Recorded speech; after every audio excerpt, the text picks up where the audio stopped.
નમસ્કાર મિત્રો. પ્રતીક્ષા પટેલ, વિશિષ્ટ શિક્ષક, IEDSS સુરત.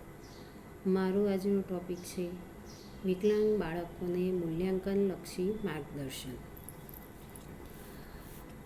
આપણે જ્યારે સંકલિત શિક્ષણ યોજનાની વાત કરીએ ત્યારે સામાન્ય બાળક અને વિકલાંગ બાળક તથા સામાન્ય શિક્ષણ અને વિકલાંગો માટેના વિશિષ્ટ શિક્ષણની પણ વાત આવે અને જ્યારે શિક્ષણની વાત આવે ત્યારે પરીક્ષા મૂલ્યાંકનની વાત પણ ચોક્કસ આવે.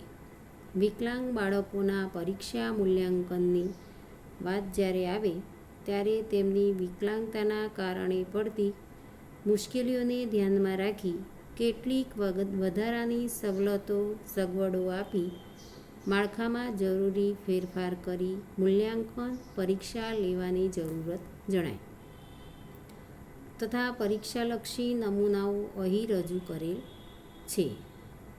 ઉદ્દેશ: સંકલિત શિક્ષણ યોજના અંતર્ગત ફરજ બજાવતા તમામ વિશિષ્ટ શિક્ષકો સરકારી નિયમો પરિપત્રોની જાણકારી મેળવે, સામાન્ય શિક્ષકો સુધી પણ માહિતી પહોંચે જેથી કરી વિકલાંગ બાળકના પરીક્ષા મૂલ્યાંકન માટેની મુશ્કેલીઓ નિવારી શકાય. પ્રવૃત્તિ પ્રક્રિયા: ધોરણ 1 અને 2 માટે માર્ગદર્શન. સામાન્ય બાળકો માટે ધોરણ 1 અને 2નું સતત સર્વગ્રાહી મૂલ્યાંકન વિવિધ અવલોકનો, જૂથ કાર્ય, પ્રવૃત્તિઓ, રમતો વગેરે દ્વારા અનૌપચારિક રીતે કરવાનું હોય છે.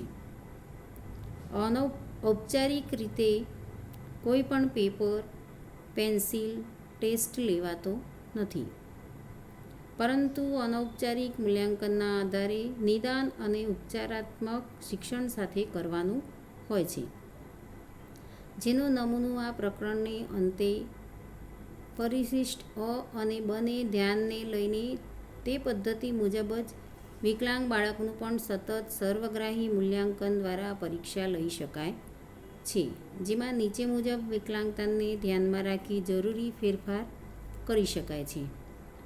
દ્રષ્ટિની ખામી ધરાવતા બાળક માટે લખવા દોરવાની પ્રક્રિયા હોય તેના બદલે મૌખિક પ્રશ્નો દ્વારા મૂલ્યાંકન કરી શકાય.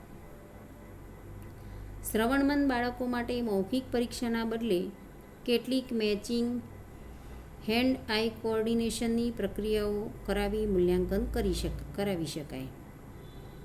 શારીરિક ક્ષતિ ધરાવતા બાળકનું મૂલ્યાંકન સામાન્ય બાળકની જેમ જ તેમની વિકલાંગતાની માત્રાને ધ્યાનમાં રાખી કરી શકાય છે, જેમાં મૂલ્યાંકન પદ્ધતિ કોઈ ફેરફાર કરવાની જરૂરિયાત જણાતી નથી.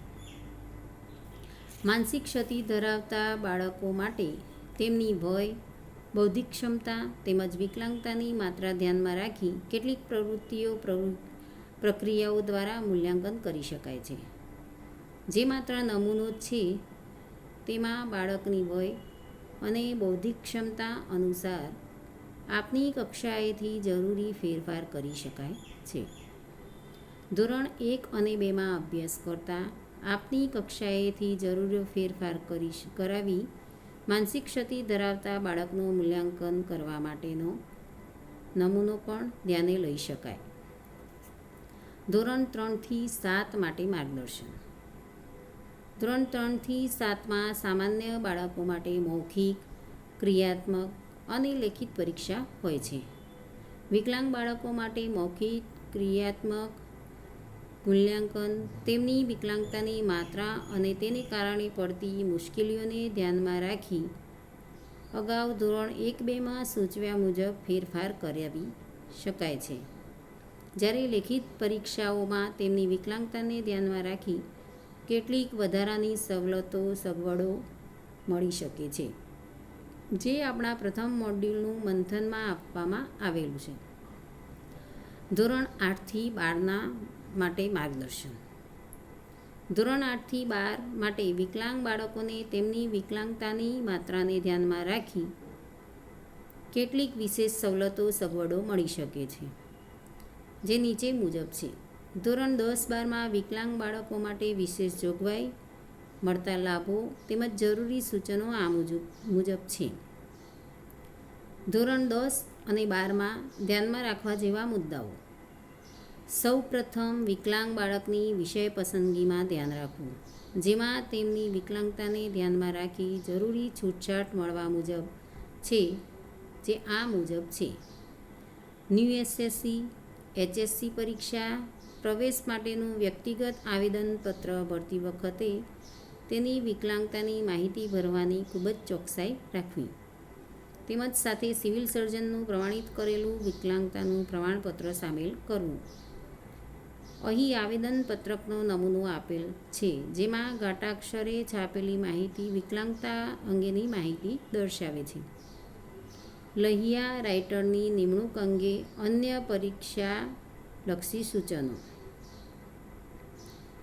લહિયો નિમ્ન ધોરણનો હોવો જોઈએ. લહિયાની સંમતિ તેમજ ફોટો કેન્દ્ર સંચાલકને આપવો, તેમજ તેની એક નકલ પરીક્ષાર્થી પાસે રાખવી. જરૂર જણાય તો જે તે વિદ્યાર્થી દીઠ ઉત્તરવહી સાથે માહિતી પત્રક અને વિકલાંગતાનું પ્રમાણપત્રક પ્રમાણિત કરી સામેલ કરવું. વિકલાંગ બાળકોના બેઠક નંબર જે શાળામાં આવ્યો હોય તે શાળાના કેન્દ્ર સંચાલકે અગાઉ જાણ કરવી, જેથી અલગ બેઠક વ્યવસ્થા કરાવી થઈ શકે. નમસ્કાર.